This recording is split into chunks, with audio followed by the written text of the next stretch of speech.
Assalamualaikum warahmatullahi wabarakatuh. Selamat siang teman-teman. Jumpa kembali di channel kami, Rumah Murah Sekali.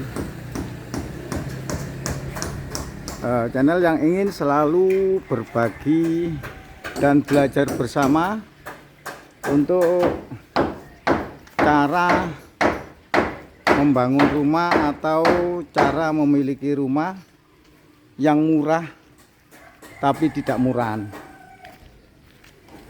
Cara membangun rumah atau cara memiliki rumah yang murah tapi tidak murahan. Rumah ini saya bangun dengan biaya yang sangat minim, biaya yang efisien, biaya yang irit. Tapi saya yakin nanti kalau sudah selesai, kalau sudah finish, jadinya tidak akan menjadi rumah murahan, teman-teman. Rumah ini saya bangun dengan biaya yang sangat minim, dengan biaya yang efisien, tapi tidak menjadi rumah murah.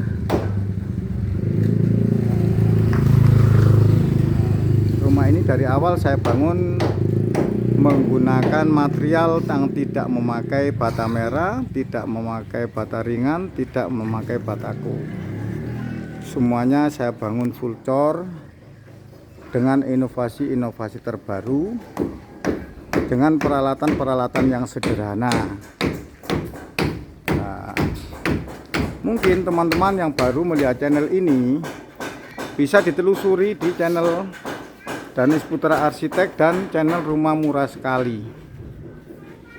Semuanya ada di situ dari awal pembangunan, dari pondasi, malahan dari pondasi, galian pondasi sampai pondasi naik, setelah itu dinding naik. Itu selama proses pengerjaan rumah ini saya konten semuanya, teman-teman. Makanya teman-teman dilihat, ditelusuri di channel ini dan channel Rumah Murah Sekali.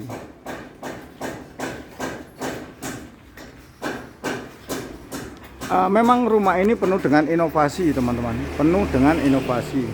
Tidak monoton seperti membangun rumah biasa. Penuh dengan inovasi dan penuh dengan efisiensi.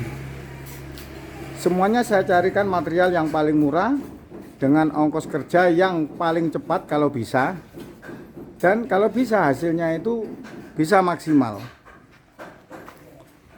Kenapa sih kok saya pilih membangun rumah dengan sistem cor yang lebih efisien? Itu karena memang ada alasannya, teman-teman. Ada alasannya, karena membangun rumah dengan sistem cor ini itu untuk biaya dinding bisa ditekan sampai dengan 30 sampai 35%. Kenapa kok seperti itu? Karena untuk material dinding dengan menggunakan bata ringan, bata merah, bataku, itu biayanya sama dengan kita menggunakan material cor. Cuman ya itu tadi, di material cor itu kita harus menyediakan backcasting. Tapi backcasting itu bukan untuk sekali. Ini satu rumah ini saya sediakan backcasting triplek 15 mili itu sekitar 24 lembar. 24 lembar itu sudah mulai rumah ini berdiri sampai rumah ini selesai. Itu masih bisa dipakai, ini masih ada, sisa-sisanya masih ada. Lah, terus efisiensinya dari mana? Efisiensi dari pengerjaan dinding, teman-teman. Dinding itu kalau kita memakai bata ringan, bata merah, bataku, itu kita setelah dinding itu pasti plester luar dalam. Lah, rumah ini setelah dilepas backcastingnya itu langsung diaji seperti ini. Ini langsung dari ini yang belum diaji, ini wujudnya seperti ini. Ini lepas dari backcasting. Setelah itu, setelah lepas backcasting tidak pakai diplester, langsung diaji seperti ini, teman-teman. Nah, ajiannya kalau tukangnya bagus, tukangnya pinter, ini langsung seperti aciannya itu seperti pelamiran teman-teman, seperti pelamiran. Ini memang acinya memang pakai acian putih. Pakai acian putih itu macam-macam, ada acian putih itu dari MU, ada dari 3 roda itu TR30 juga ada, dan yang lain-lain materialnya saya tidak menyebutkan merek satu persatu. Semuanya bisa dipakai. Luar dalam juga seperti itu. Luar juga langsung acian. Acian pakai semen saja, tidak pakai kalsium. Nah, sedangkan untuk biaya plester itu dari dindingnya itu mungkin bisa 50-50, bisa 50%, 50%. Untuk pekerjaan dinding katakan per meternya 150.000. Aciannya mungkin juga 100.000 satu sisi per meter. Tapi kalau 2 sisi menjadi 200.000. Malah kadang-kadang mahal acian, mahal plester acinya daripada dindingnya sendiri. Nah, apalagi kalau bidangnya itu agak tinggi seperti ini teman-teman. Seperti ini.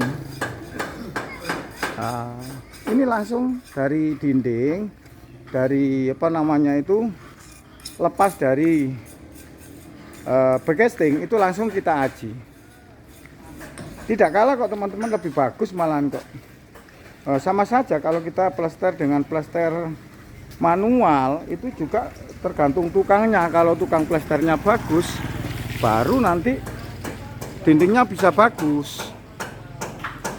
Tapi kalau dari backcasting, asalkan backcastingnya itu ya itu tadi, hati-hati waktu backcastingnya harus benar-benar presisi. Jadi kita backcastingnya itu harus papannya yang tebel, plafonannya itu juga harus kuat, terus tarikannya harus sama semuanya, tebelnya harus sama, terus jangan lupa pakai benang.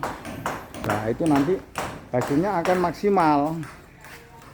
Nah, kalau memang hasilnya sudah bagus ya ini tinggal acian saja, tidak pakai plester lagi. Semuanya seperti ini, dari luar dan dalamnya seperti ini.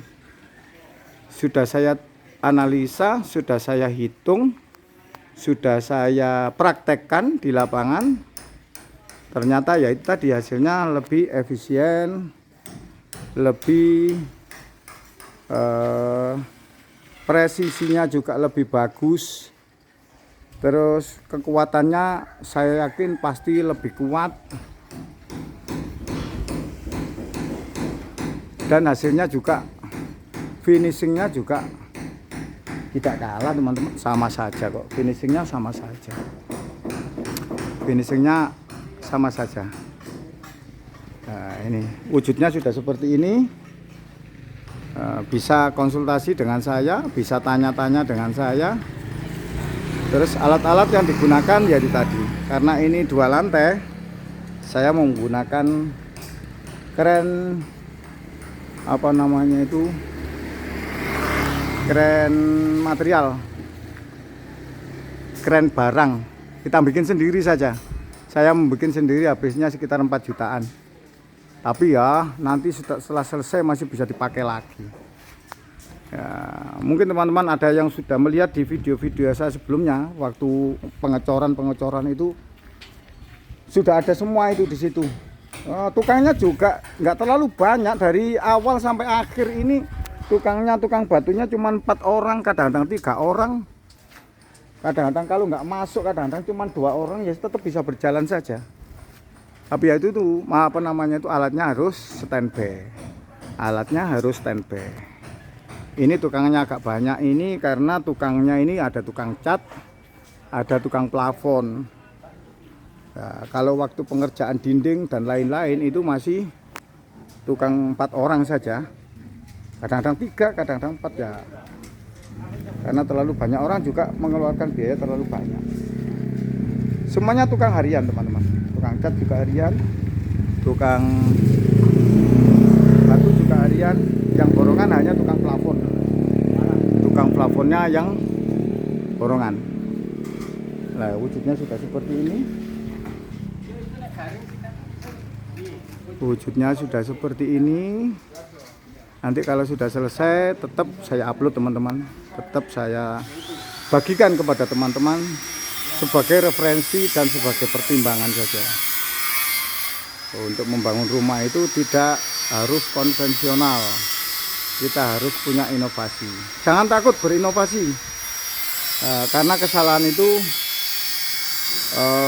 biasanya membuat kita makin pinter, membuat kita makin berpengalaman. Demikian, semoga video ini bermanfaat saya sampaikan, dan saya akhiri. Assalamualaikum warahmatullahi wabarakatuh.